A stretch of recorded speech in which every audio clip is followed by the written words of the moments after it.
Rajesh ji, we will start in 2 minutes now. 2 minute okay में sir, start okay. करेंगे.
Namo Ramana.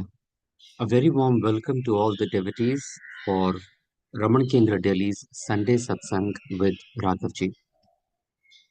We shall commence the Satsang shortly. Till then, I will request Mr. N.G. Krishnan at the shrine in Raman Kendra Delhi to initiate with puja. Sir, over to you. Start.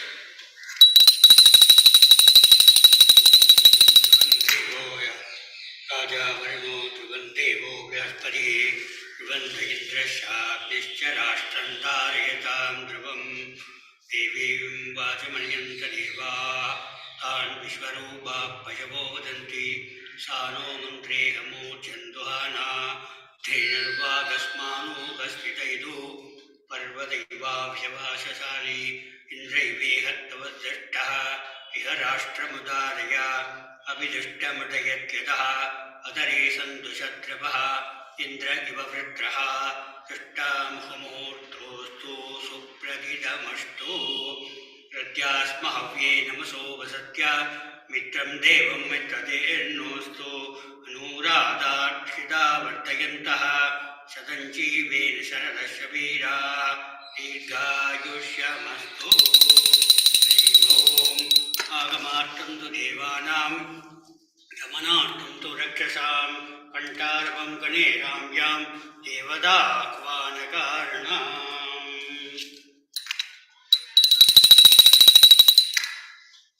ॐ कलशस्यामुखे विष्णुः कण्ठे रुद्रसमासिता मूले तत्र सिदो ब्रह्मा मध्ये मातृगणा स्मिता कुक्षो दो सागरा सर्वे शुद्धस्वैवा सुन्दरा ऋग्वेदोदयजुर्वेदः सामवेदतर्वणः अङ्गैश्च सिविदा सर्वे कलशाम्बुसमाश्रिताः नर्मदे सिन्धु कावेरी जलेऽस्मिन् सन्निधिं कुरु आयान्तु देवपूजार्थं दुरिदक्षयकारकः पूजा उपकरणानि प्रोक्ष्य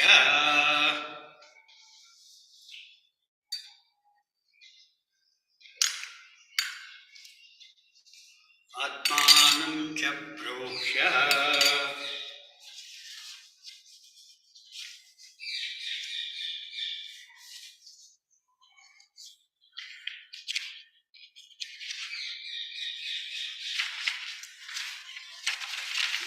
ओम शुक्लां भरधरं विष्णुं शशिवर्णं चतुर्भुजं प्रसन्नवदनं ध्यायेत् सर्वविघ्नोपशान्तये। ॐ भुवः ॐ शुभः ॐ महः ॐ जनः ॐ तपः ॐ सत्यं ॐ सवितुर्वरेण्यं भर्गो देवस्य धीमहि धियो यो नः प्रचोदयात्।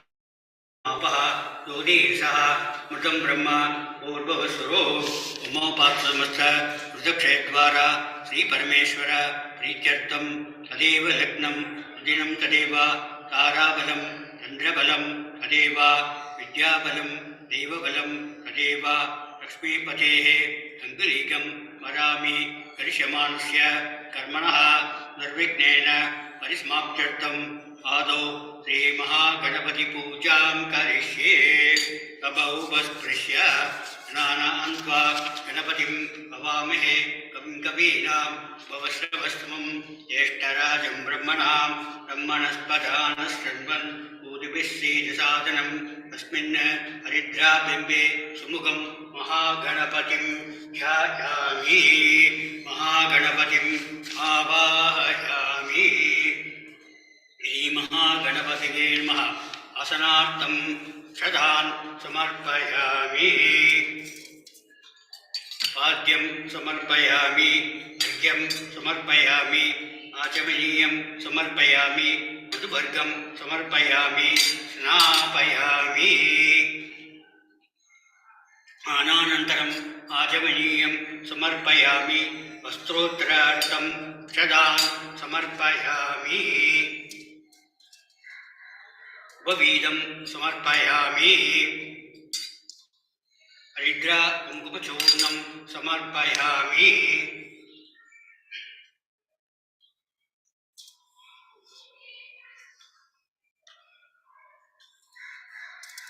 शोभन अक्षतान् समर्पयामि, पुष्पमालां समर्पयामि, पुष्पैः पूजयामि।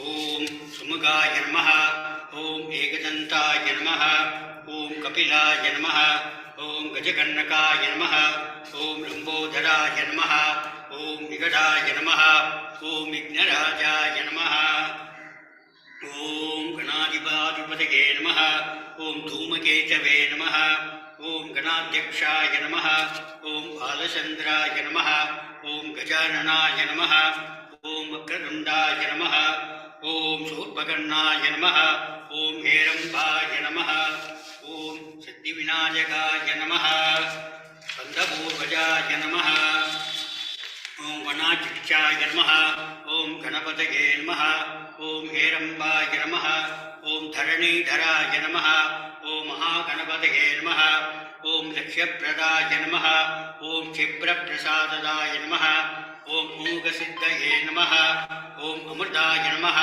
ॐ इन्द्राय नमः, ॐ चिन्तामणये नमः, ॐ हृदये नमः, ॐ सुमङ्गलाय नमः, ॐ बीजाय नमः, ॐ आशापूरकाय नमः, ॐ वरदाय नमः, ॐ शिवाय नमः, ॐ काश्यपाय नमः, ॐ नन्दनाय नमः, ॐ आशासिद्धाय नमः, ॐ गुण्डिविनाशकाय नमः। नानाविध परिमलपत्रपुष्पाणि समर्पयामि। ॐ धूपदीपार्थं क्षदान् समर्पयामि।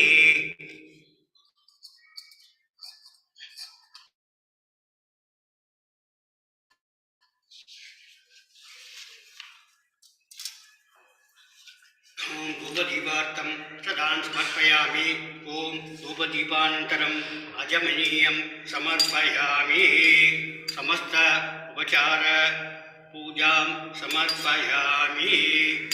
ॐ भूर्भुवस्सुवः सवितुर्वरेण्यं भर्गो देवस्य धीमहि धियो यो नः प्रचोदयात्। ॐ आपः ज्योतिषः स्मृतं ब्रह्म भूर्भुवस्सुवरोम् कदलीफलं महानैवेद्यं निवेदयामि।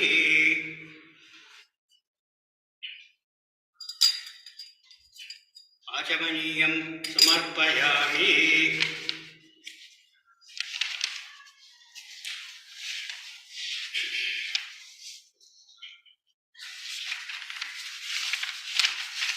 ॐ नमो गणाधिपतये नमो गणपतये नमः ब्रह्मणपतये नमस्ते स्थलम्बोदराय एकदन्ताय विघ्नविनाशिने शिवसुदाय श्रीवरदमूर्तये नमो नमः। कर्पूरनीराजनं सन्दर्शयामि।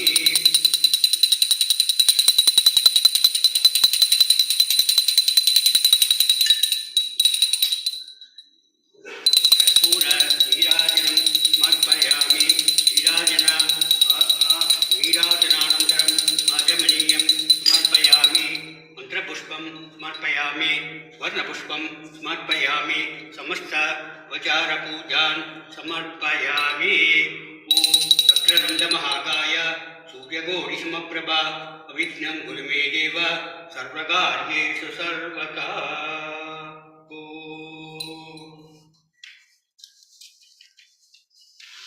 पुरुषाय विद्महे वक्रतुण्डाय धीमहि तन्नो दन्ति प्रचोदयात्। ओम महागणपतये नमः। समस्तोपचारविराजनं मुजमनीयं समर्पयामि। बहुवस्पृश्य ओम यथास्थानं प्रतिष्ठापयामि।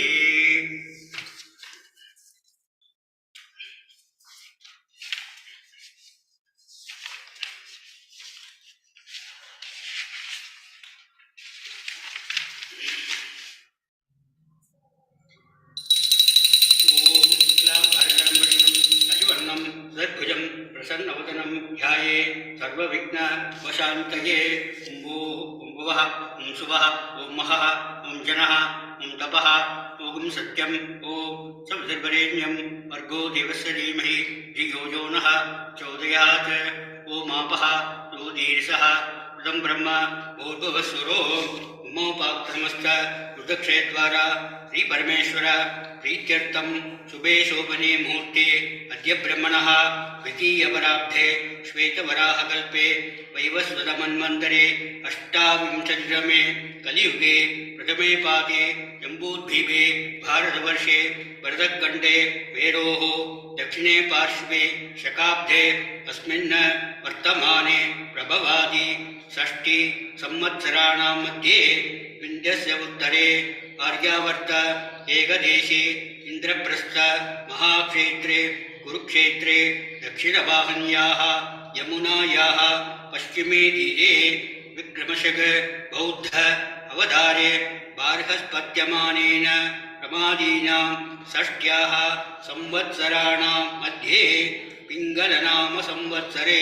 सौरचान्द्रमानाभ्याम् ओपकृतनाम संवत्सरे उत्तरायणे हेमन्तर्दो मकरमासे कृष्णपक्षे तृतीयायां पुण्यतिथौ भानुवासरयुक्तायां विष्णुयोग विष्णुकर्ण एवं गुणविशेषण विशिष्टायाम् अस्यां वर्तमानायां पूरं नक्षत्रायां पुण्यतिथौ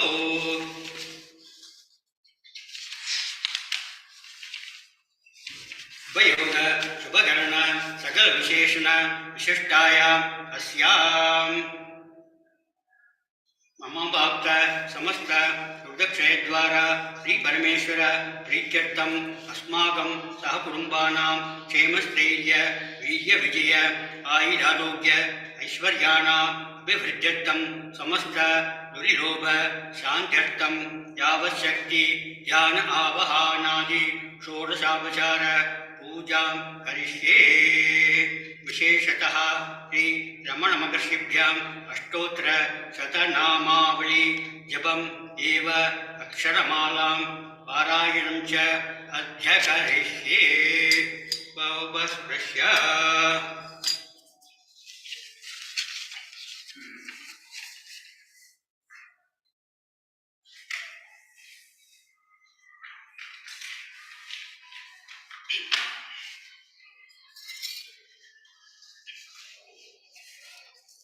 ओम अपार सुखवारिराशे यस्योर्मिमात्रं भुवनं समस्तं वागिदं तं रमणं कबीरं चिन्ताविहीनं प्रतीचिन्तयामि।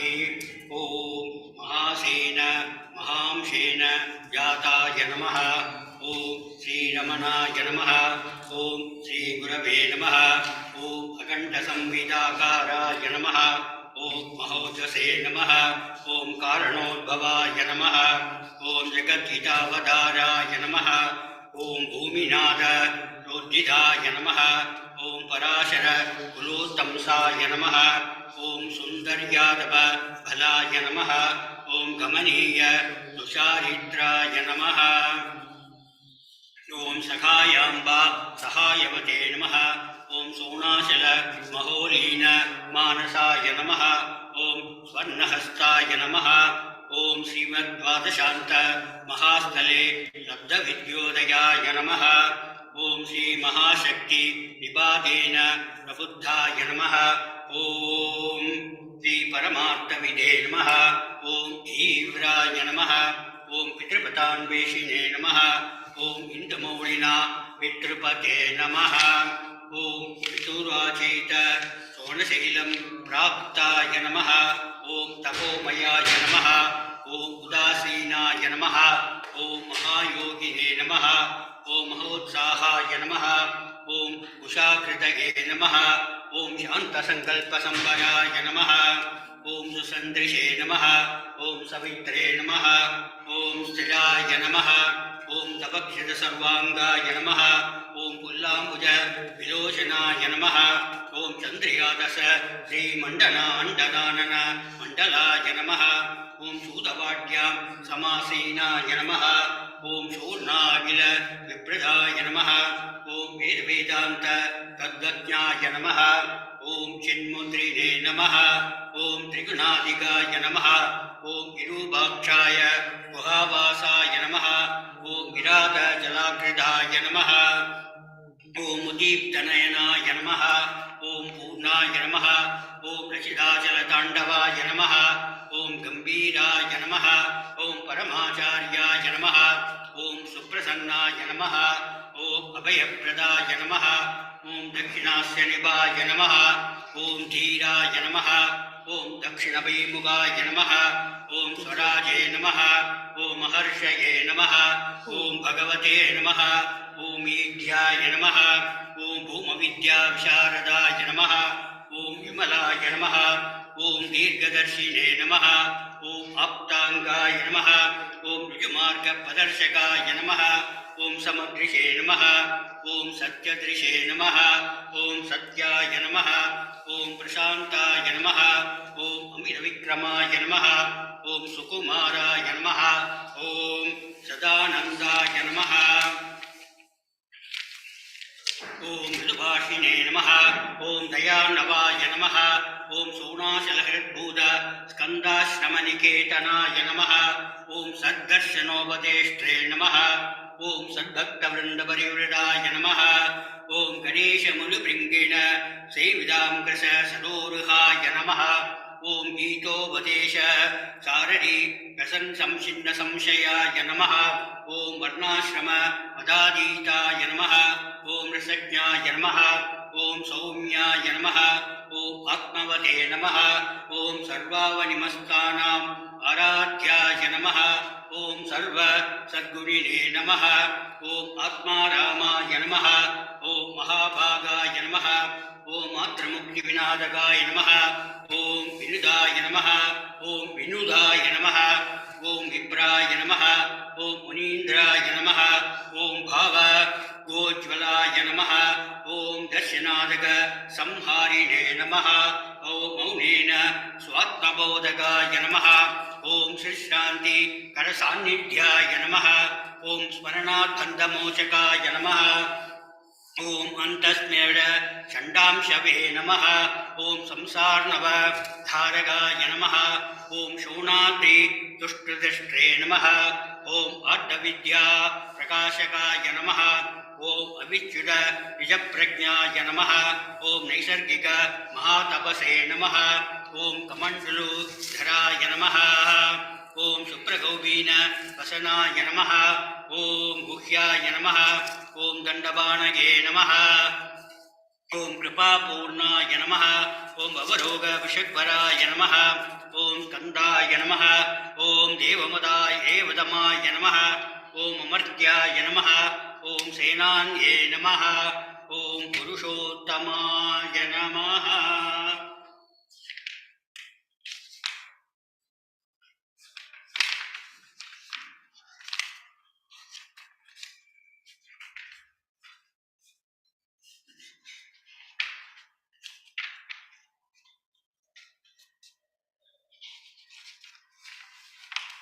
We are now proceeding with Vadeshasam. Karturajnaya prapyate balam karma kim param karma tajjadam kriti mahodadau patana karanam palamashashvadam gadi nirodhagam ishvararpitam techaya kritam चित्तशोधकं मुक्तिसाधकं कायवाङ्मनः कार्यमुद्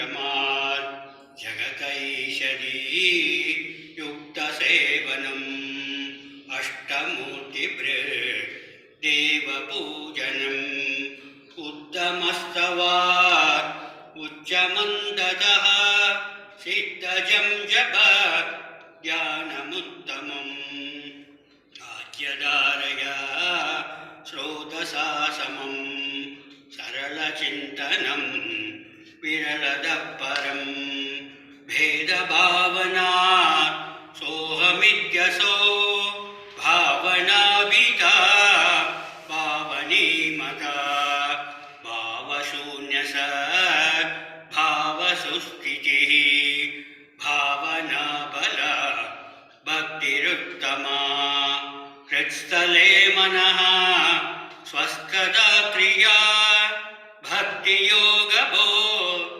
आस्य निश्चितम् वायुरोदना लीयते मनः जालपक्षिव रोदसाधनं चित्तवायवा चित्क्रियायुता शाकयोद्वयी शक्तिमूलका लयविनाशने उभयरोदने लयगदम्बुन भवति नो मृदम् भ्राणबन्धना लीलमानसम् एकचिन्तना नाशमेद्यतः नष्टमानसो कृष्टयोगिनः कृच्छमस्तिं स्वस्तिकं यतः दृश्यवारिदं चित्तमात्मनः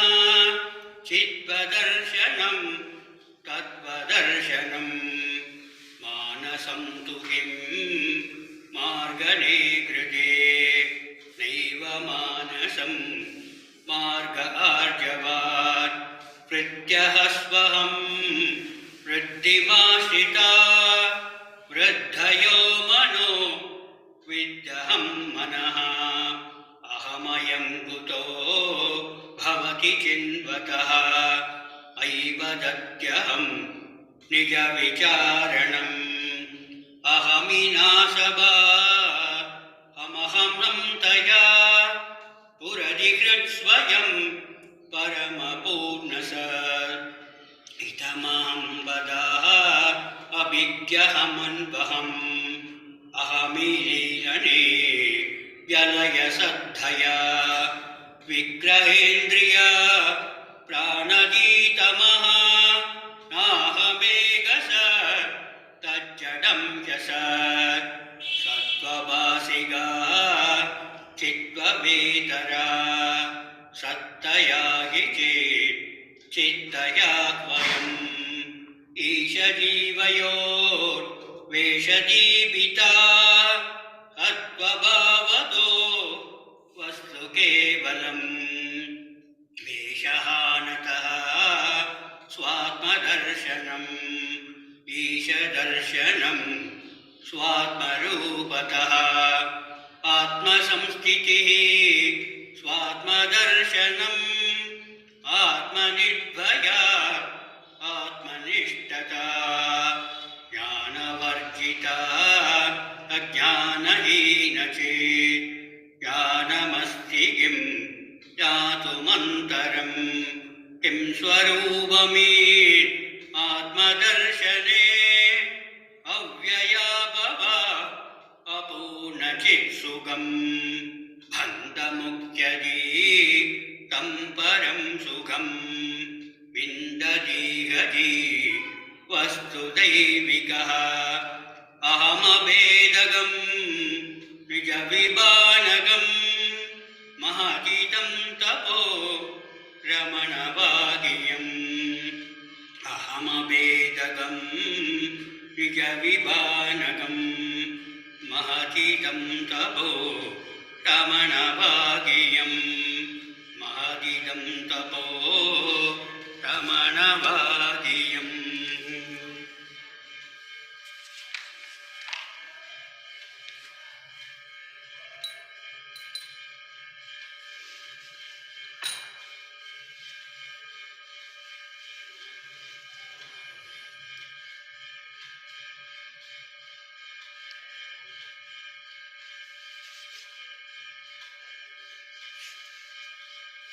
Namo Ramana.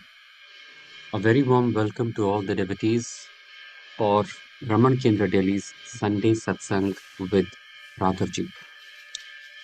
As Raghavji has been addressing all of us for the last few months, he shall continue to speak with us on the topic of uh, Vichara Sangra or self-inquiry, a collection written by Bhagwan in his own handwriting. This consists of a series of questions posed by the devotee between 1900 to 1902 and handwritten answers by Bhagavan. The topics include both the core practice of self-inquiry as well as practices supportive or helpful for self-inquiry. The needs of diverse types of spiritual aspirants are addressed by Bhagavan, and these answers, which Raghavji shall be walking us through, constitute the earliest set of instructions given by Bhagavan in his own handwriting. I shall now pass over to Raghavji. Before that, I would just like to gently let all the devotees know of a development of the last 1 week. Narayananji, who has been managing Raman Kendra Delhi so kindly and with so much of love, he has been unwell and he has been admitted in the ICU at All India Institute of Medical Sciences since last week. With Bhagwan's blessings, our president, uh, Justice Ramamurthy, and with the support of all of our friends, especially Mr. N.G. Krishnan, Mariappanji, Rajeshji, and some very close friends of Narayananji, he is now out of danger and should get discharged in the next few days, but he will still not be fully functional. So please be kind and do not call him on his mobile. In case you have any inquiries about the Kendra, please feel free to call me, WhatsApp me. My number is there in the WhatsApp groups. Please feel free to call Mr. Mariappan, Rajeshji, or anyone else at the Kendra. But Narayananji may not be able to take any phone calls or answer any queries for the next few days. Uh, and of course, I would request everyone to keep Narayananji's well-being and recovery in their prayers. May Bhagwan bless him and he recovers well. I shall now request Raghavji to take off. Sir, over to you.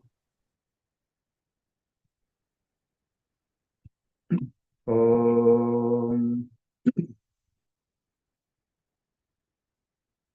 ईश्वरो गुरुरात्मेति मूर्तिभेदविभागिने व्योमवद्व्याप्तदेहाय दक्षिणामूर्तये नमः वन्दे श्रीरमणर्षेः आचार्यस्य पदाब्जं यो मे दर्शयमीशं भान्तं ध्वान्तमतीत्य Om Namo Bhagavate Sri Ramanaya. Welcome everyone.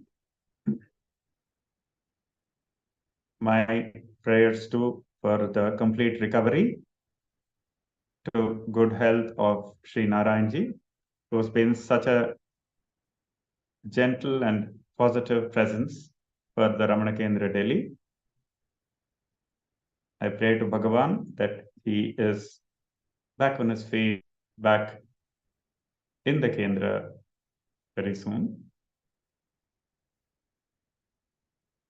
So to continue our study of Bhagavan's very important work of self-inquiry or Vichara Sangraha, since it's been a while since we last had a study of this, I shall just briefly place and recapitulate what we have seen so far.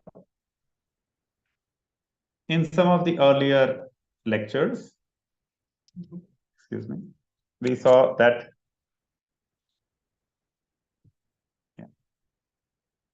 in this work, Bhagavan has given answers to suit many different types of aspirants. And so therefore, apart from the direct path, as it's called, the Ruju Marga, which emphasizes what is called Nididhyasanam, directly abiding as the self.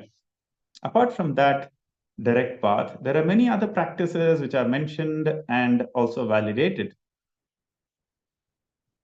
So in the earlier questions of these 40 questions, which we have seen 28 so far,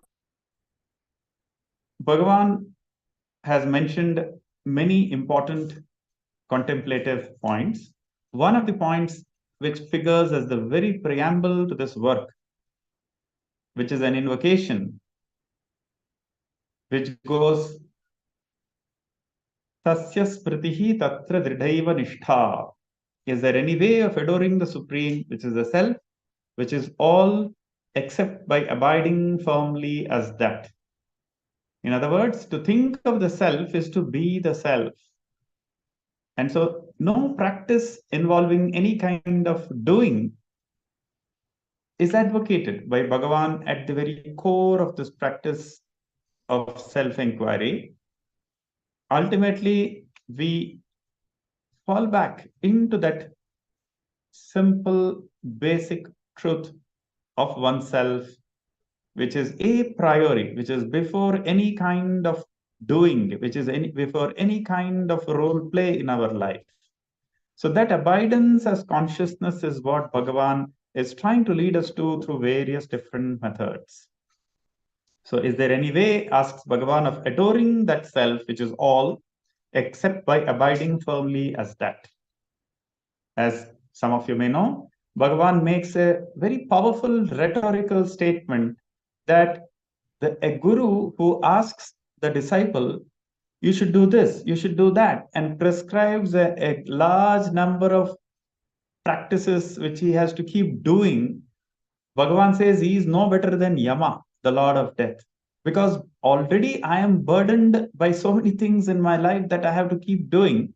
And now, if the Guru adds on to that load of things that I should be doing, that's burdensome. That's addition to my distress. So, whereas in this method of self inquiry, the doing really is secondary. If at all, it can be called an orienting to Bhagavan's method. Whatever few practices he mentions, really, we should keep it in mind, are designed to just orient oneself to that pure being, which is what Bhagavan prescribes or makes us understand, which does not involve any doing. Instead, we just learn to relax as the self by just being the truth of what we are before we get into any doership roles without any kartritvam. That Atman, that self, is what Bhagavan says we arrive at when we turn our mind within through this Atma Vichara Marga. So Bhagavan in the later questions goes on to say, inquiring into the true nature of that consciousness and remaining as oneself is the way to understand through inquiry one's true nature. And then he goes on to say that the I consciousness arises in association with the body. That is the challenge there. And therefore, it is referred to variously as ahankara and avidya and so on. But then, if we were to look at that very datum of experience, every moment I am experiencing, I can use the word, I am experiencing the self already, every moment. But then it is self plus some role, self plus some upadhi, as it's called, body, mind, and so on. And so, therefore, Bhagavan says if one inquires into that very present moment experience by turning away from those habitual notions, those habitual roles which we are playing, all we have to do is relax and let those roles be, let them be in their place. But we turn our direction, turn our attention to what I am. Before I am an employee or employer or mother, father, before all of that, that I am, which is the very basis of all these roles, we turn our attention to that. And so Bhagavan says, keenly inquire what is it that arises as I. then there would shine in the heart a kind of wordless illumination of the form I. So this is what in the tradition is called the Brahmakara Vritti, meaning the very modification of mind, which is of the nature of reflecting on its own source. So it's like a very quiet state of mind, but more than just quiet. The truth of what we are shines in that vritti of I, as Bhagavan calls it, wordless illumination. So we use all these words to arrive at that I, which is a priori, which is the thinker of these very words. But the words help us set aside these roles, set aside these accretions, additions to the I, be it related to the body, my mind, and so on. Specifically, we can look at it as separating all the roles that I play, I arrive at that I am. That is the use of the words. But then words have done their job. I remain as the I am, says Bhagavan. That's the wordless illumination Bhagavan talks of. It will shine of its own accord, and that pure consciousness is unlimited and one, means Advayam. And then Bhagavan goes on to say in the earlier places, whether the nominative, which is the first case, appears or not, the sentences in which the other cases appear have as their basis the first case. In other words, in Sanskritam, we have all these different cases, the nominative case, the accusative case, and so on. Pratama vibhakti, Tvitiya vibhakti. So even if the I is not verbalized, it is implicit in every single experience that you and I are experiencing right from the beginning of our memories. So the I am is never displaced, which is very interesting. That the self is never displaced just because I experience something. And so that's a very helpful starting point because I'm not being asked to look for another experience, look for some magical samadhi. The word samadhi, as we will see, has a different connotation. It means this very separation of that I am and letting go of the roles. Let the roles be outside. Come back to that I am. That's all we are being asked to do. There is no real new action here. We're just turning our attention to that which is always present. So Bhagavan says, the sentences in which the other cases appear, such as in the form of I am the object or I am the instrument and so on, all the thoughts that appear have as their basis the first mental mode I. And one should remain thus as a witness to whatever happens, adopting the attitude. Let whatever strange things happen, let them happen. Let us see. So, in doing this practice of Bhagavan's self inquiry, one doesn't attach too much importance to the kind of different thought forms that arise in the mind. So let the forms come, let the different thoughts come and let them go. You remain unmoved as that I am, as that consciousness underlying these thoughts. So our interest is not in the details of the thoughts, but in the very fact of experience or awareness. That should be one's practice. In other words, one should not identify oneself with the appearances. One should never relinquish oneself. The same idea is given in the Bhagavad Gita too, as we saw in the Gita Saram, yato yato nischarati tatastato niyam yaitat atmanyeva vasham nayet. Even as the mind tends to get identified and we go outwards, we gently draw back to that basic datum of experience, which means that consciousness which is always present, we just turn our attention to that, subtle and at the same time very powerful as a practice. So this is the proper means for the destruction of the mind, which is of the nature of seeing the body as self, and which is the cause of all the aforesaid obstacles. So Bhagavan then goes on to say that this is the conclusive teaching of the scriptures. We can see how Bhagavan repeatedly, very explicitly indicates his absolute alignment and convergence with the Shastra.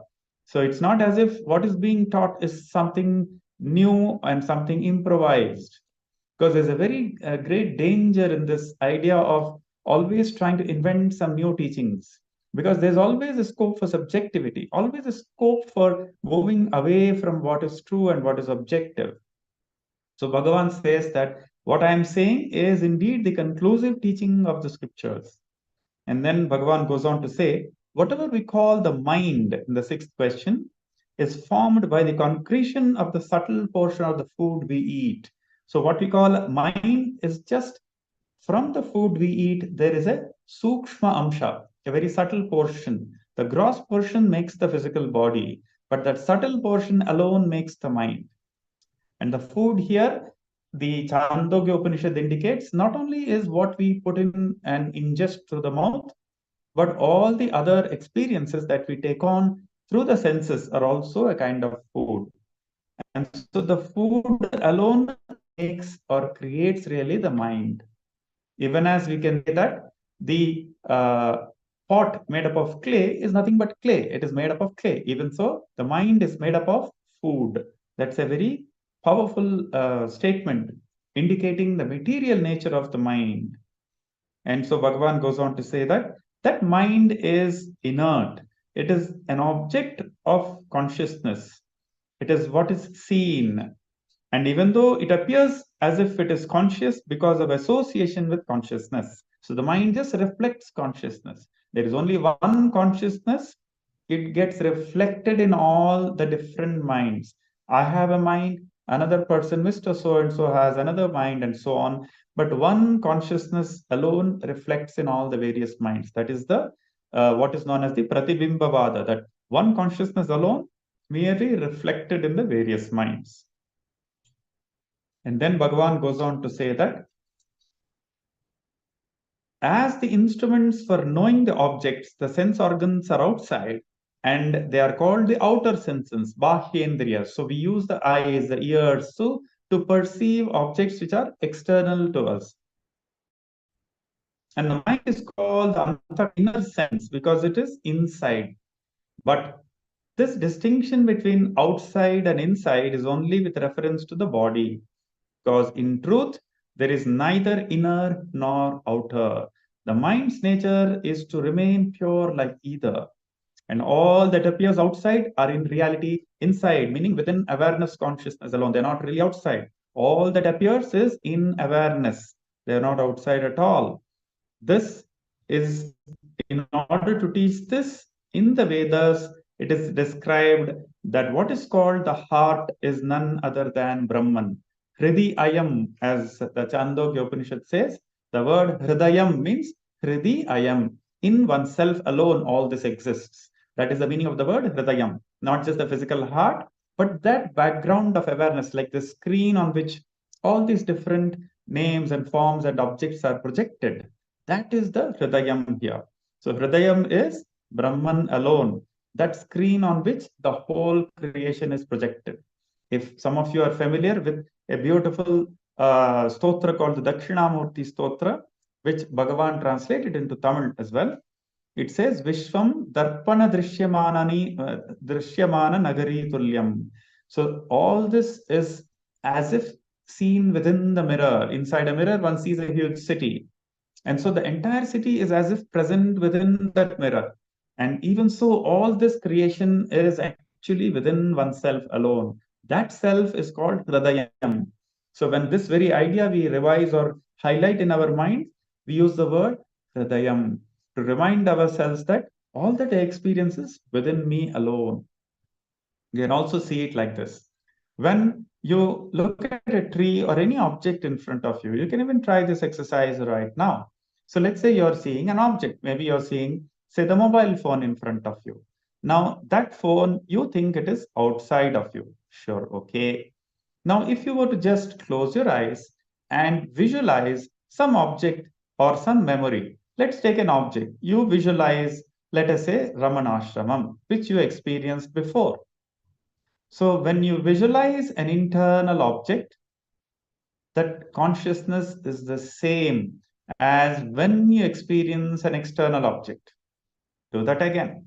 When you see an object in front of you, the consciousness doesn't change one whit. It is the exact same truth called consciousness when I see an object outside, or I just close my eyes and visualize or think of some object inside. So inside and outside are mere notions. Consciousness doesn't have boundaries. All that you exist is one awareness consciousness in which both inside and outside are mere words. There is no change in consciousness which illuminates and which gives basis for both inside and outside to exist. When you think of any external object, the same consciousness is. There is no movement in consciousness. That is why I gave you this little exercise. To think of an object or see an object externally and be aware of the consciousness in which you're experiencing that. Now close the eyes and think of an object.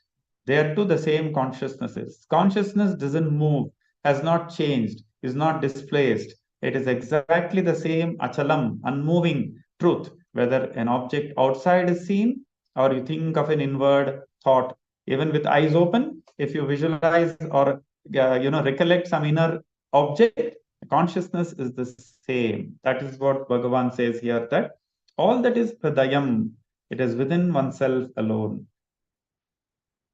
Later on, he goes on to break that very word. Hridayam is thus split into Hridi plus Ayam, which is in fact Brahman, the basis. Think of it as like the screen on which this whole creation is projected. In Bhagavan's literature, whenever you encounter the word Hridayam, think of it as, of course, Brahman and so on. But then, in a specific way, Bhagavan is trying to give that word Hridayam. He is talking about the canvas of all existence, the screen on which all this is projected. That's the word Hridayam. That's the idea to which Bhagavan is just drawing our attention. Consciousness, which is the screen on which all names and forms and experiences are as if projected. They are within that Hridayam, within awareness. Then we have been seeing other questions. We'll continue this revision maybe next time as well, a few more. But to just pick up the thread of what we were discussing last, we were with the 28th question. And Bhagavan was very beautifully correlating the 8 limbs of Patanjali with Advaita, with the truth of the self. And that's where he had said that meditation on the pranava or omkara is extremely significant. It is the highest form of dhyanam. And there the student in the 28th question asks, what is the purport of the teaching that in Pratyahara one should meditate on the pranava? So there are other traditional commentaries where the word Pratyahara is identified with meditation on pranava. Not all commentaries say this, but there are commentaries which do talk of that. And so that student who has obviously read that commentary on the Patanjali Yoga Sutras is asking Bhagavan this question.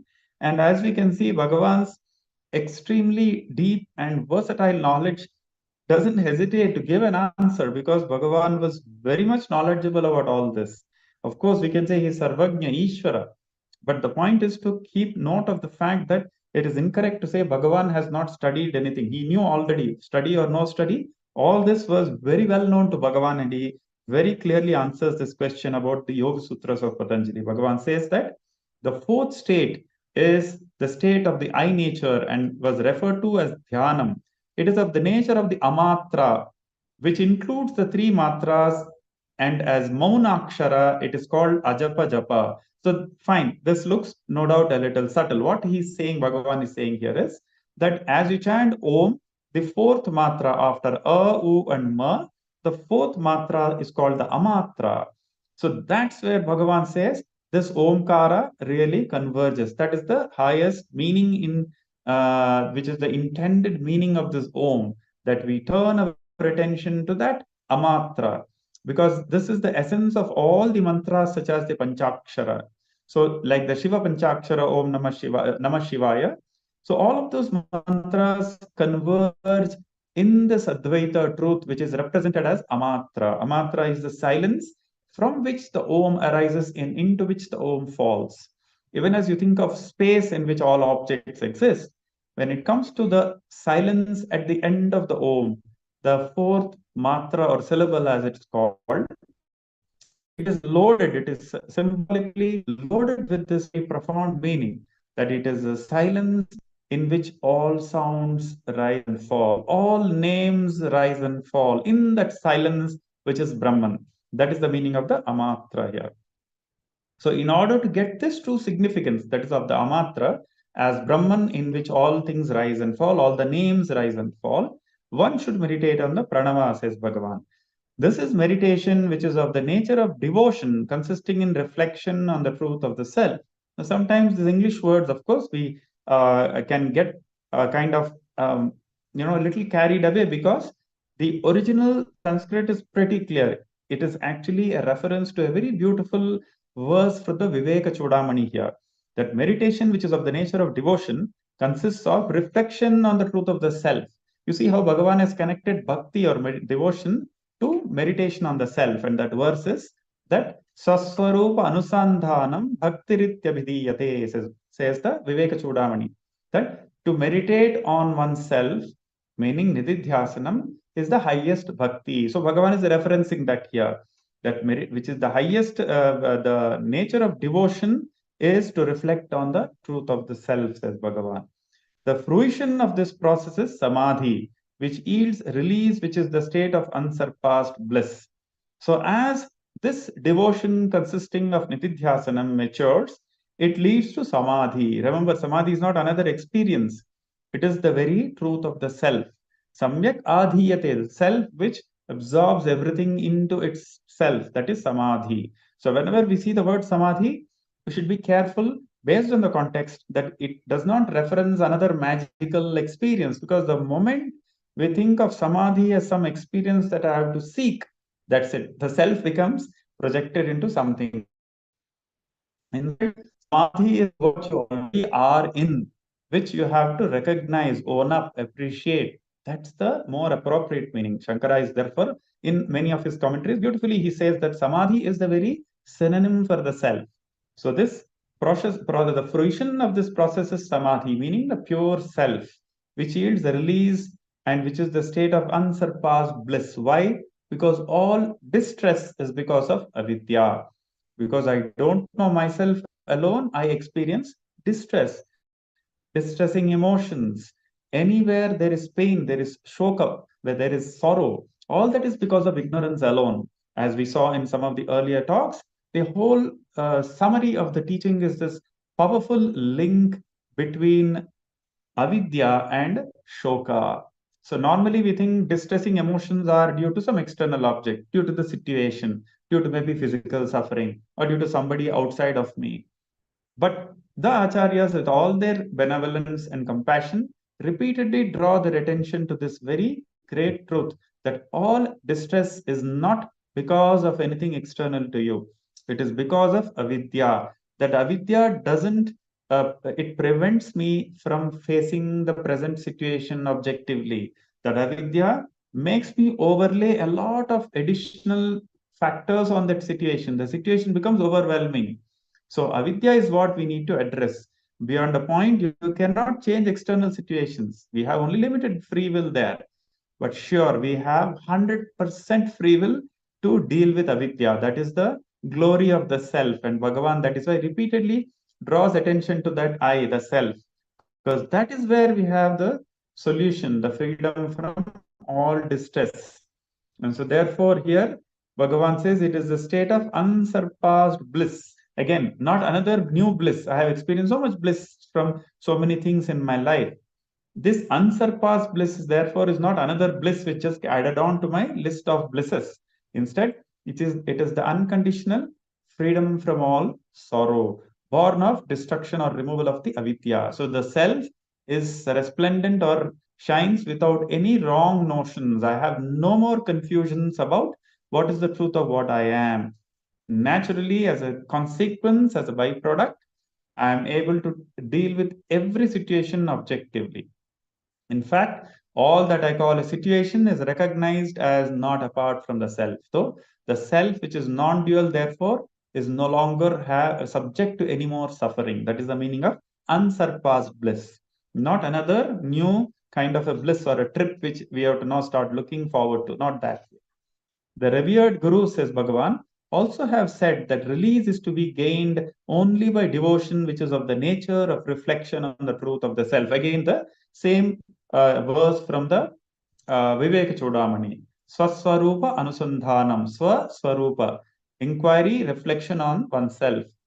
Bhaktirityabhidiyate is defined as the highest bhakti. Bhakti, of course, is the word, but it implies the highest form of devotion is that inquiry into oneself, the total commitment to staying with the truth of oneself. That is bhakti, says Vivek Chodamani, which Bhagavan is quoting here.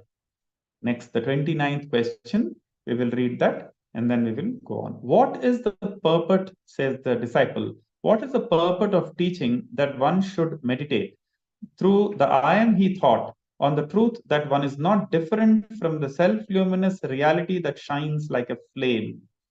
So, what is the meaning of the I am He, Soham meditation, as it's called? So, Bhagavan, as to give a preamble here, so the I am He can be thought of as the very nature or truth of the self as non dual. So, Bhagavan's core teaching is not even to meditate on I am He, but to discover, recognize, and abide as I, which is the truth of He, meaning Ishvara. So, I am He is a matter for self abidance, not even a matter for meditation. However, that is also a stage which is accepted. And in that sense, Bhagavan validates that. So, therefore, I am He is a matter not for real repetition. That is one step away, if you like, from the core practice. In the core practice, I am He is a verbal cue whereby I just collapse, if at all I can use the word, resolve back into the very truth of I am, which is Advayam Brahma. So I am He is therefore a matter for it's a matter which is like a verbal cue which helps the mind dissolve, leading to what Bhagavan calls abidance in the self. That's going to happen really. But sure, that's not always easy. Therefore, there is a concept called meditation on I am He, which is the question here.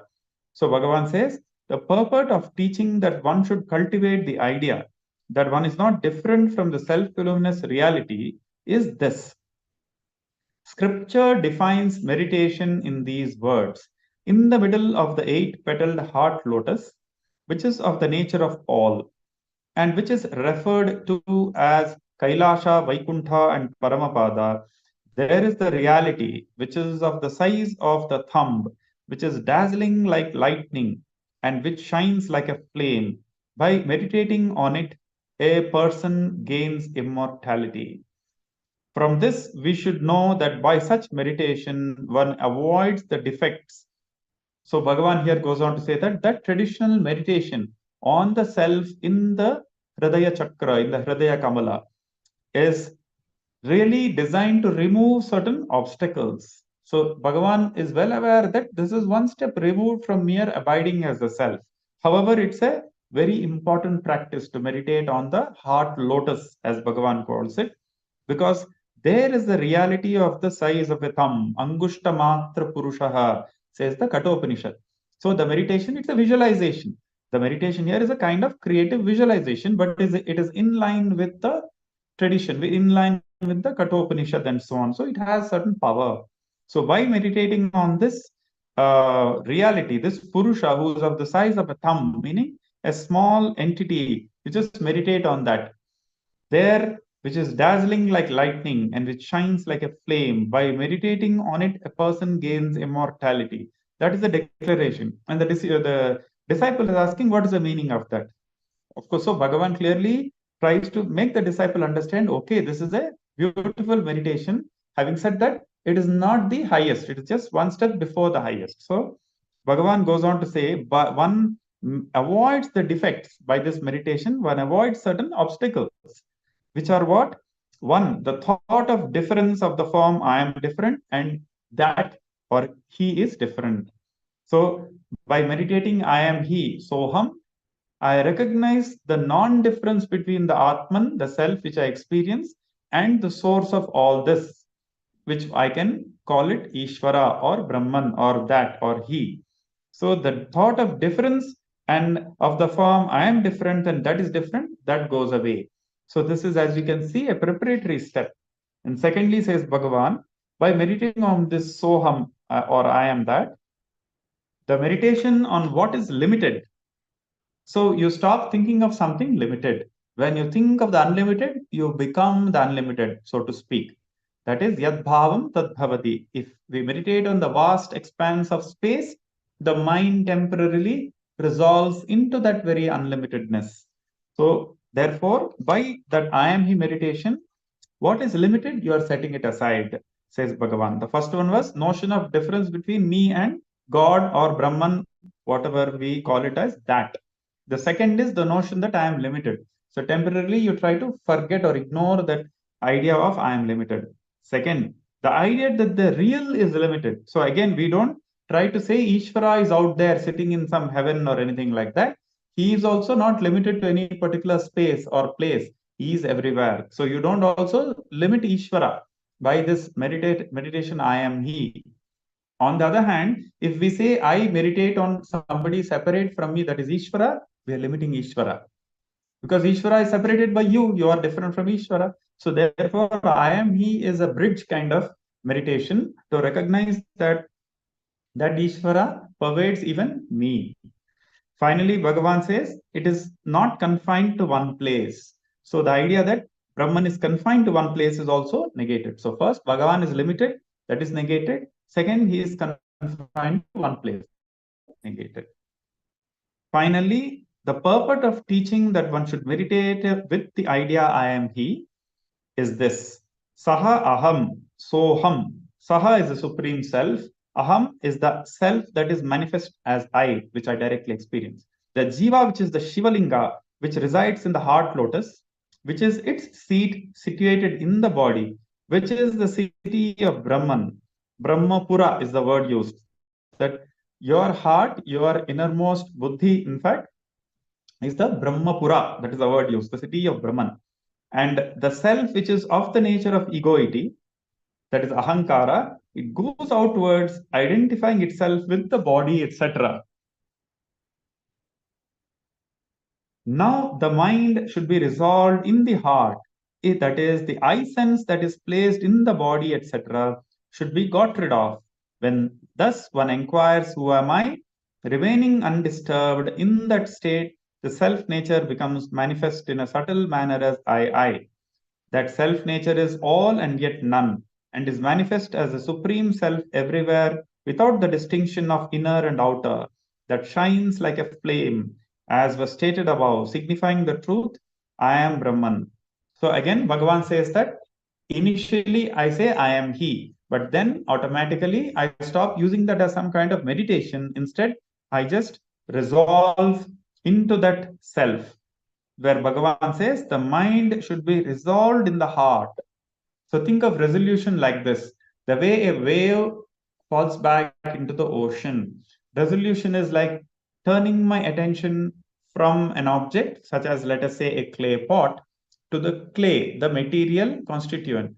First, I look at the pot, or let's say the gold ornament. If I have, let's say, a gold ornament before me, when Bhagavan uses the word resolve, mind resolves, or I resolve into the self. This word resolve is in English. The original word in Sanskritam is called what is it called? Laya. So you have uh, the mind going back to its source, just as the ornament is displaced or your attention moves away from the nama rupa into the constituent, which is the very substance of that ornament, which is the gold.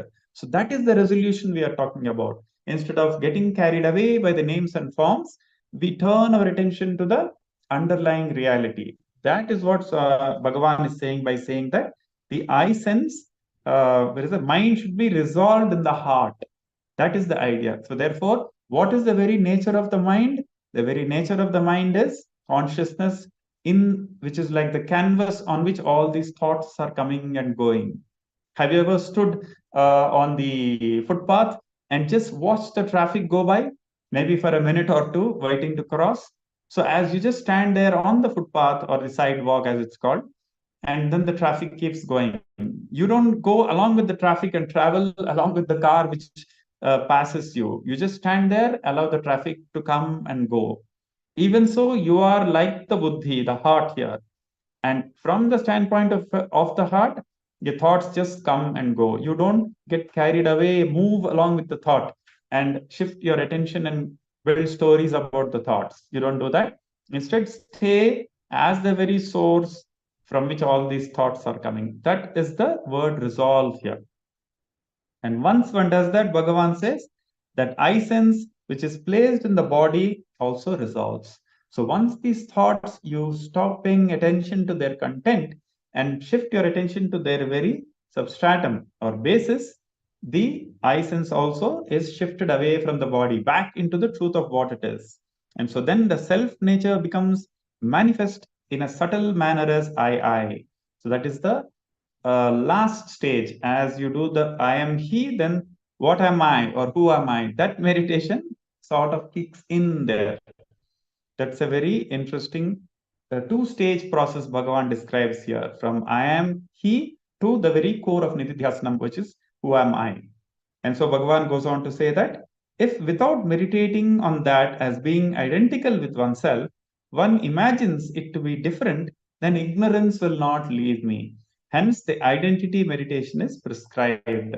So, therefore, if one imagines that the self is separate from me, or God, that some truth of the universe is separate from me, then ignorance doesn't go away.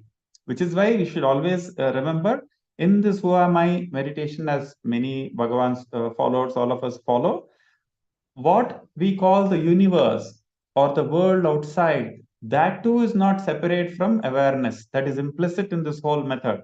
There's no difference saying that, okay, who am I? I am the self. What about the rest of the world? Where has it gone? So it is implicit. The rest of the world which you negate has no existence apart from the self.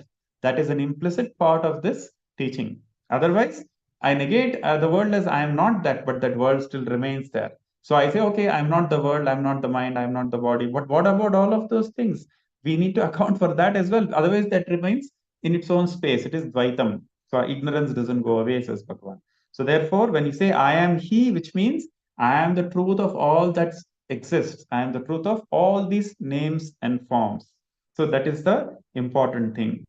So this very identity meditation in the tradition is called pravilapanam. Resolution means pravilapanam.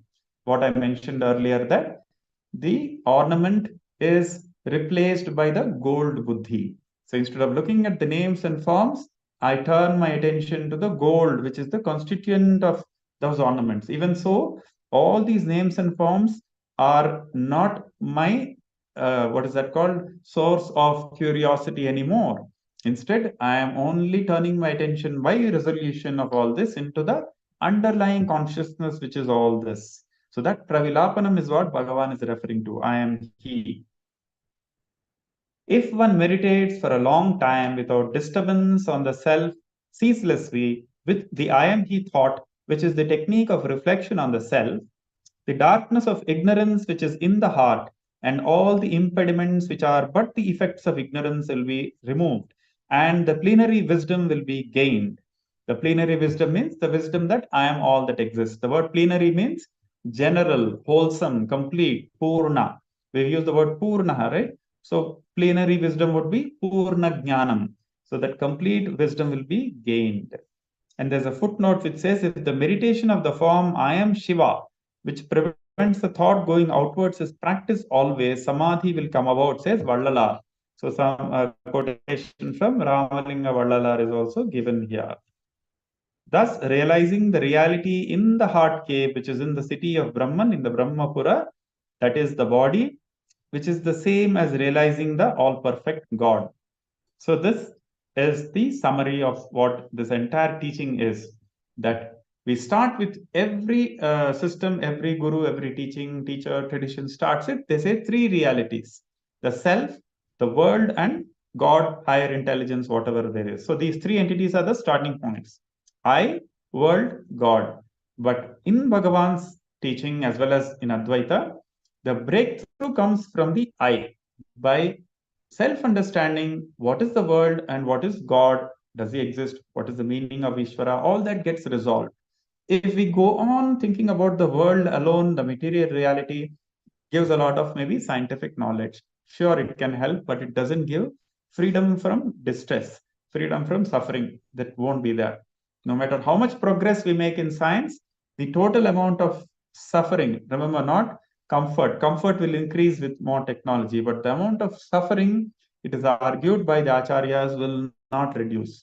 Of course, it is something which is a matter to be established for a scientist or for a materialistic philosopher who thinks that if you give more and more comforts to all human beings, they will be happy and free from distress, which is not at all the case.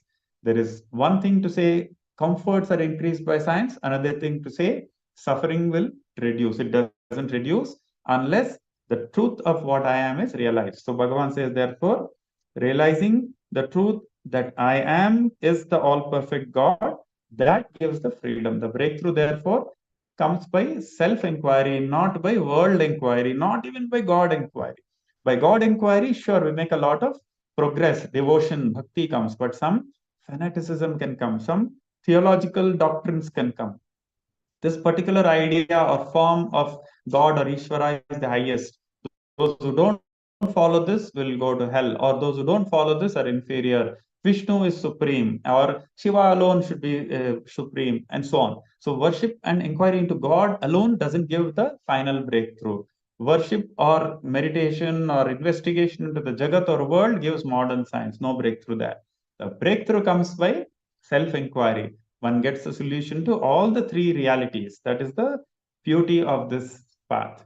So Bhagavan then goes on to explain how in the city of nine gates, which is the body, the wise one resides at ease. So this is from the Bhagavad Gita, which says, Navadvare pure dehi naiva kurvanna karayan sukham aste. So he doesn't do anything, neither does he get anything done. Navadvare pure dehi.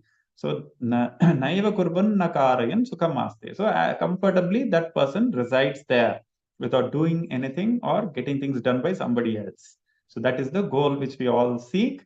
And it is something which Bhagavan, by his grace, makes it very accessible. This is not something that one has to postpone for later. This is not something that one has to do lots of other things, prerequisites, and then come to this.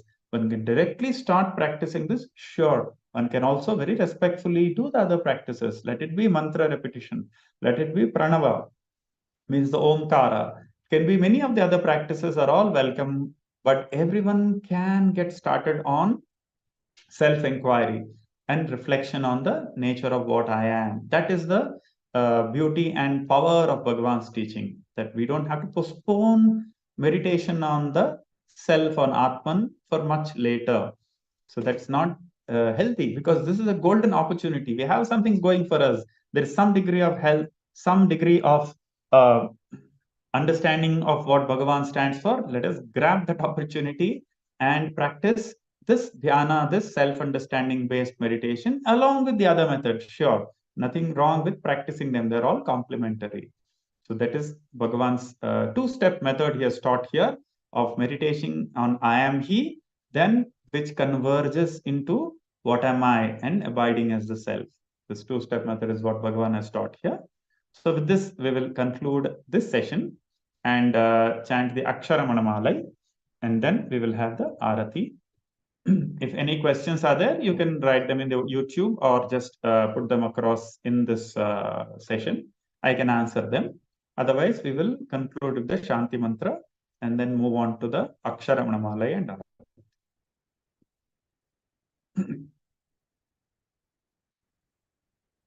Om Purnamada Purnamidam Purnat Purnamudachyate Purnasya Purnamadaya Purnamevavashishyate Om Shanti Shanti Shanti Harihi Om Shri Gurubhyo Namaha Harihi Om.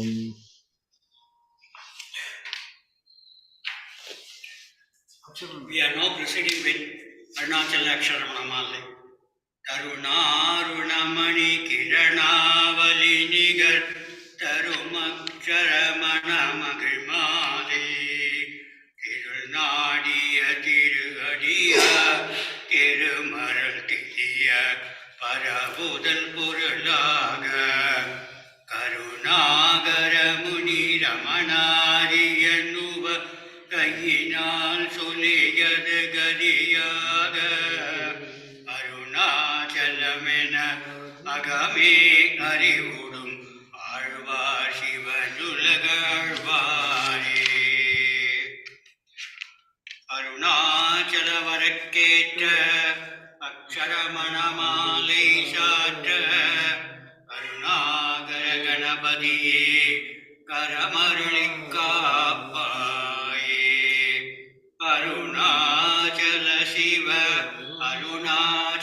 Shiv Arunachal Shiv Arunachal Arunachal Shiv Arunachal Shiv Arunachal Shiv Arunachal Arunachal Shiv Arunachal Shiv Arunachal Shiv Arunachal Arunachal Shiv Arunachal Shiv Arunachal Shiv Arunachal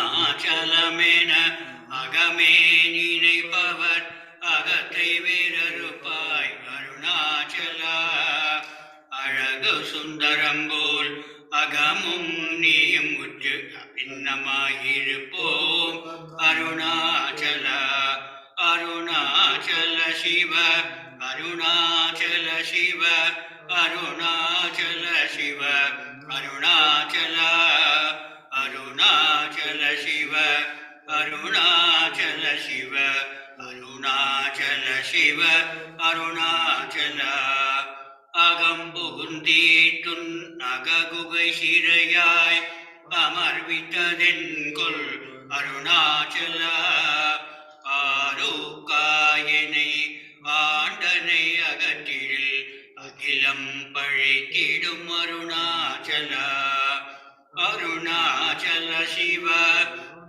Arunachal சிவ அருணாச்சல சிவ அருணாச்சல அருணாச்சல சிவ அருணாச்சல சிவ அருணாச்சல சிவ அருணாச்சல இப்படி தப்புனை ஏன் நினைப்பித்தாய் இனி யார் விடுவார் அருணாச்சலா ஈண்டிடும் அன்னையின் பெரிதருள் புரிவோய் இதுவோ உனதருள் அருணாச்சல அருணாச்சல சிவ அருணாச்சல சிவ அருணாச்சல சிவ அருணாச்சல அருணாச்சல சிவ அருணாச்சல சிவ அருணாச்சல சிவ அருணாச்சல உனையே மாற்றி ஓடாதுலத்தின் மேல் உறுதியாயிருப்பாய் அருணாச்சலா ஊர் சூட்டுடம்பிலா உனை கண்டடங்கிட உன்னழகை காட்டருணாச்சலா அருணாச்சல சிவ அருணாச்சல சிவ அருணாச்சல சிவ அருணாச்சல அருணாச்சல சிவ அருணாச்சல சிவ அருணாச்சல சிவ அருணாச்சல என்னை அழித்திப்போர் என்னை கலவாவிடில் இதுவோ ஆண்மை அருணாச்சல ஏனிந்த உறக்கம் என்னை பிறர் இழுக்க இது உனக்கழகோ அருணாச்சல அருணாச்சல சிவ அருணாச்சல சிவ அருணாச்சல சிவ அருணாச்சல அருணாச்சல சிவ அருணாச்சல சிவ அருணாச்சல சிவ அருணாச்சல ஐம்புல கள்வர் அகத்தினில் புகும்போர் அகத்தினில் இளையோ அருணாச்சலா ஒருவனாம் உன்னை ஒளித்தவர் வருவார் உன் சூதே இது அருணாச்சலா அருணாச்சல சிவ அருணாச்சல சிவ அருணாச்சல சிவ அருணாச்சல அருணாச்சல சிவ அருணாச்சல சிவ அருணாச்சல சிவ அருணாச்சல ஓங்கார பொருள் ஒப்புயர்வில்லோய் புனையார் அறிவார் அருணாச்சலா ஒவ்வை போல் எனக்குன் அருளை தந்தனை ஆழ்வதுன் கடன் அருணாச்சலா அருணாச்சல சிவ அருணாச்சல சிவ அருணாச்சல சிவ அருணாச்சலா அருணா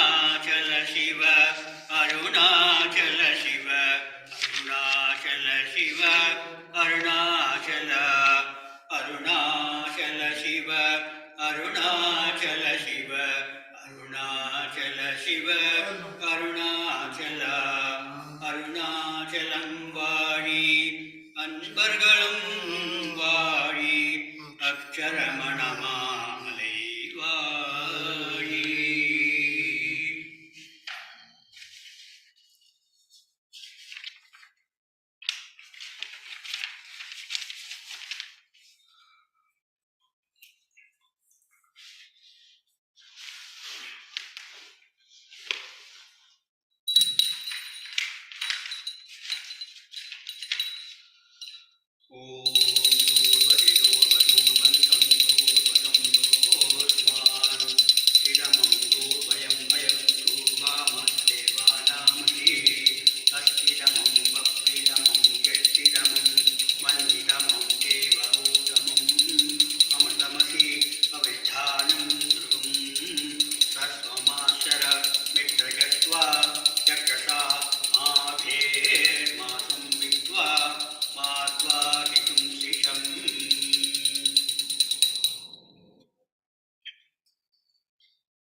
पुष्पवान् प्रजावान् वशुमान् भवति चन्द्रमा पां पुष्पं पुष्पवान् प्रजावान् वशुमान् भवति एवं वेद सोपामायतनं वेद आयतनवान् भवति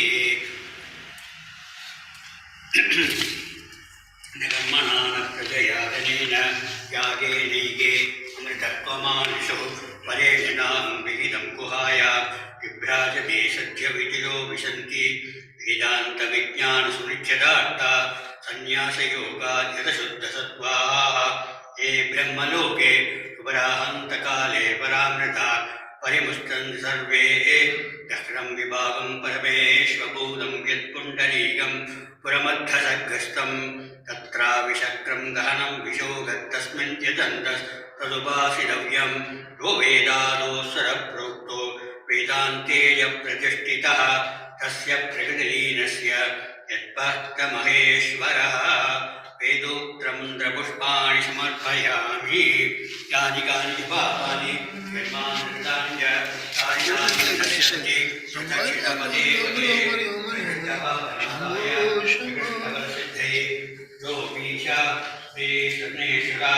अन्यदा शरणं नास्ति तमेव शरणं मम तस्मात् कारुण्यभावेन रक्ष रक्ष महाप्रभो रक्ष रक्ष महाप्रभो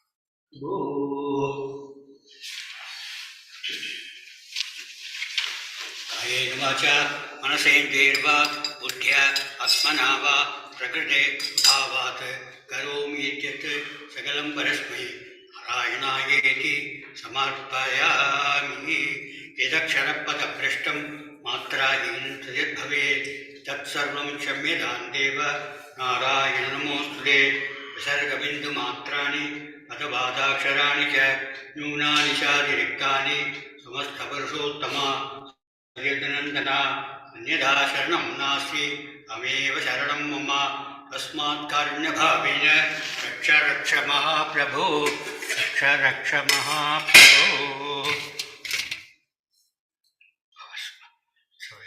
भर्गो देवस्य धियो यो न प्रचोदयात् देवरविरक्तशुभ चन्द्वर्तेन परिषञ्चामि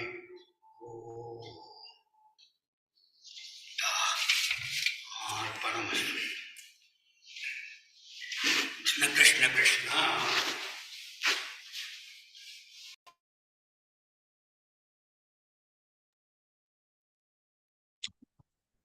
Namo Ramana.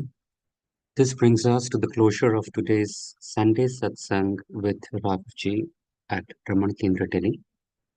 We shall reconvene in 2 weeks for another session with Mr. Michael James. Just before we close, I would reiterate my request. Kindly do not reach out or call Narayananji for the next few days as he is unwell and he's at an ICU ward in Delhi. He is recovering, but it will take time. In case of any queries, please feel free to call me, WhatsApp me, email me, or Rajeshji, Mariappanji, or anyone else at the Kendra whose number or whose contact details you might have. Let's pray for his health and let's pray that Bhagwan may bless all of us. Namo